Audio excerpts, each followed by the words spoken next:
بسم الله الرحمن الرحيم. الحمد لله رب العالمين، والصلاة والسلام على رسول محمد وعلى آله وصحبه ومن تبعهم بإحسان إلى يوم الدين. أما بعد، قال الله سبحانه وتعالى في القرآن المجيد: يا أيها الذين آمنوا كتب عليكم الصيام كما كتب على الذين من قبلكم لعلكم تتقون أيام معدودات، فمن كان منكم مريضا أو على سفر فعدة من أيام أخر، وعلى الذين يطيقونه فدية طعام مسكين، فمن تطوع خيرا فهو خير له، وأن تصوموا خير لكم إن كنتم تعلمون. في هاتين الآيتين أخبرنا الله سبحانه وتعالى عن عبادة الصوم من إيجاب ومن تخفيف وتيسير ومن تسلية لنا اقتداء بمن سبق إلينا من أهل الإيمان. فبداية يقول ربنا سبحانه وتعالى مخاطبا عباده المؤمنين من لدن محمد صلى الله عليه وسلم إلى آخر من تقوم عليه القيامة من أهل الإيمان من هذه الأمة، يقول: يا أيها الذين آمنوا. يقول أحد الصحابة: إذا سمعت هذا النداء يا أيها الذين آمنوا فأرعي سمعك، فإما خير تؤمر وإما شر تنهى عنه. يا أيها الذين آمنوا، يعني ما هو الأمر الذي يكون بعد هذا النداء الذي ينادي الله سبحانه وتعالى أهل الإيمان؟ وهذا النداء نفسه يعني يظهر منه معنى عظيم، وهو الاحترام والتقدير يعني من الله سبحانه وتعالى لأهل هذه الصفة العظيمة، هذه الصفة الجليلة، الإيمان. يا أيها الذين آمنوا. ثم ذكر الله سبحانه وتعالى ما هي النتيجة من وراء هذا النداء، قال: كتب عليكم الصيام كما كتب على الذين من قبلكم. كتب عليكم الصيام. الكتابة معناها الظاهر باللغة العربية معروف، وهو الكتابة على الشيء، إما نقشا وإما تسطيرا، لكن تدل على معنى آخر وهو الفرض والوجوب. فالله سبحانه وتعالى يقول: كتب عليكم الصيام. يا أيها الذين آمنوا كتب عليكم الصيام، بمعنى فرض. لكن إذا رجعنا إلى المعنى الأول نقول كتب بمعنى أن الله سبحانه وتعالى يعني كتب في قلوبنا حب هذا الشهر وحب هذه العبادة. ينبغي أن يكون المسلم يحب هذا الشهر ويحب العبادة فيها ويحب الصيام في هذا الشهر، لأن الله سبحانه وتعالى كتب عليه وأوجب عليه: يا أيها الذين آمنوا كتب عليكم الصيام. ثم ذكر الله سبحانه وتعالى أن هذه العبادة لم تجب علينا فقط، بل كانت واجبة على من سبقنا يعني من المسلمين من أهل الإيمان. وهذه تسلية لهذه الأمة على أن هذه العبادة ليست خاصة بنا، وإن كانت قد تختلف يعني طريقة الصيام أو وقت الصيام أو عدد الأيام التي يصام قد يكون يختلف عن تلك الأمم، لكن عبادة الصوم قد سبقت أو قد سبق إلينا، الأمم السابقة سبقت إلينا. يا أيها الذين آمنوا كتب عليكم الصيام كما كتب على الذين من قبلكم. ومن هنا يستفاد أنه ينبغي للمسلم المتأخر أن يقتدي بالمسلم المتقدم بما كان فيه من الخير والصلاح، أن يكون له قدوة وأن يكون له يعني أسوة. فعلى هذا نقتدي بمن سبقنا من أهل الإيمان منهم بهذه العبادة: كتب عليكم الصيام كما كتب على الذين من قبلكم. ثم ذكر الله سبحانه وتعالى ما السر من هذه العبادة، ما السر من وجوب وفرضية وكتابة هذه العبادة على هذه الأمة. هل هو الجوع والعطش؟ هل هو الحاجة إلى الطعام والشراب؟ هل هو خلاء المعدة فقط؟ لا، هناك سر وغاية أعظم من الوسيلة.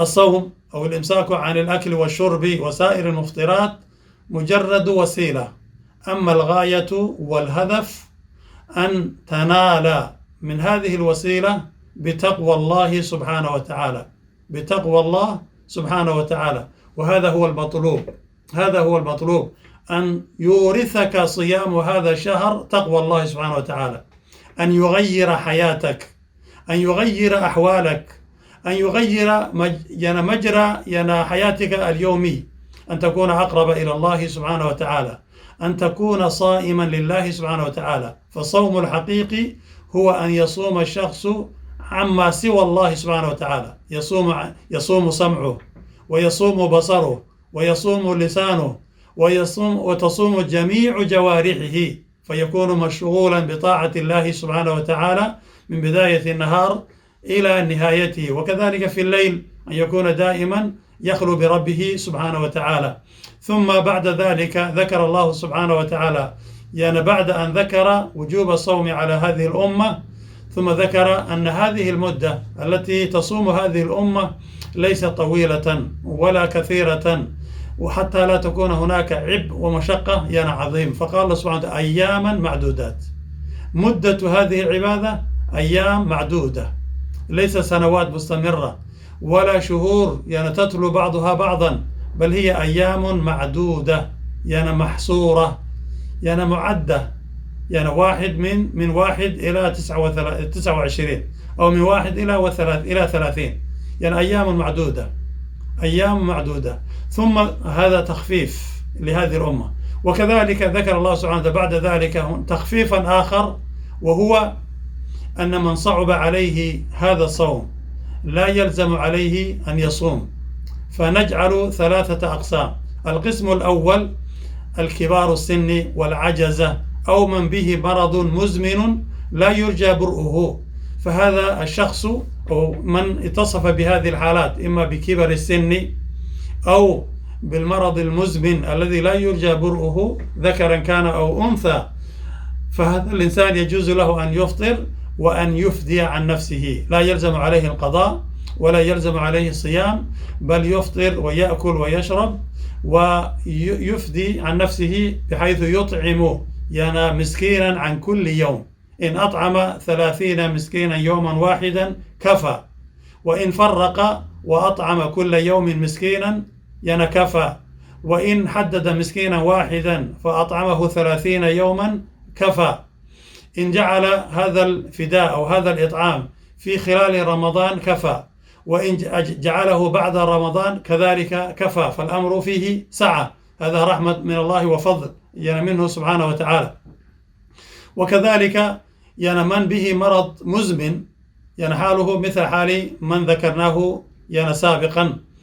الجنس الثاني الذي خفف الله عنهم هم أهل سفر، من سافر وسفره مباح، فعلى هذا الإنسان المسافر يجوز له أن يفطر، وإن كان هناك تفصيل في الموضوع، لكن نوجز من كان مسافرا يجوز له أن يفطر ويقضي بعد الإقامة أو بعد أن يقيم وأن ينتهي من السفر، يجزي ما فاته من هذا الشهر الفضيل.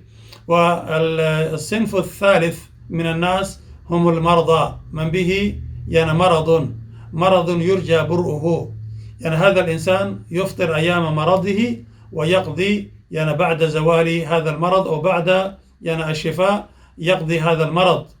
الصنف الرابع من الناس الذين خفف الله عنهم الحبلى والمرضعة، المرأة أو المسلمة الحاملة أو المسلمة المرضعة، فكذلك يجوز لهن أن كما ثبت في الأحاديث يجوز لهن الإفطار أيام الحمل وأيام الرضاع، ثم يصومون ويقضون بعد ذلك. والراجح ليس مع ذلك فدية، وإن كان بعض العلماء قالوا أن معه فدية، لكن الراجح والصواب أنه ليس مع القضاء فدية إن شاء الله تعالى.